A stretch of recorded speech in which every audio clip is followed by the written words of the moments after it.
નમસ્કાર HX24 news ગુજરાતીમાં આપનું હાર્દિક સ્વાગત છે। દરરોજના બ્રેકિંગ સમાચાર જોવા માટે અમારી ચેનલ લાઇક, કમેન્ટ, શેર અને સબસ્ક્રાઇબ કરો। ચાલો જોઈએ આજના તાજા બ્રેકિંગ સમાચાર।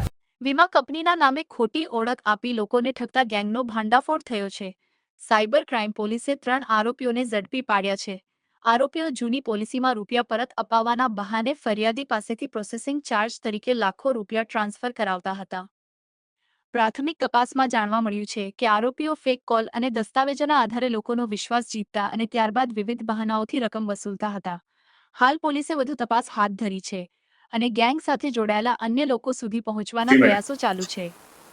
ફરિયાદીને એમ HX24 કહીને ન્યૂઝ જણાવવામાં ગુજરાતી આવ્યું કે સાથે તમારું અશ્વિન એર ટિકિટ ચાવડા, સુરત। સસ્તામાં થઈ જશે, તમે અગર અમારી સાથે બુક કરાવો તો એમ કહીને ફરિયાદી પાસેથી લગભગ 7.5 લાખ રૂપિયા લઈ લેવામાં આવ્યું અને જે ટિકિટ બનાવી એ ખરેખર ખોટી ટિકિટ, બનાવટી ટિકિટ એમને વોટ્સએપ ઉપર મોકલી એમની સાથે છેતરપિંડી કરવામાં આવી હતી અને જે એજન્સી છે એમની સાથે કોન્ટેક્ટ જે ફરિયાદી છે એમનું એક લિંક મારફતે થયું હતું અને વોટ્સએપ ઉપર આખી વાતચીત થઈ હતી અને એવી રીતે એમની સાથે છેતરપિંડી કરવામાં આવ્યું હતું।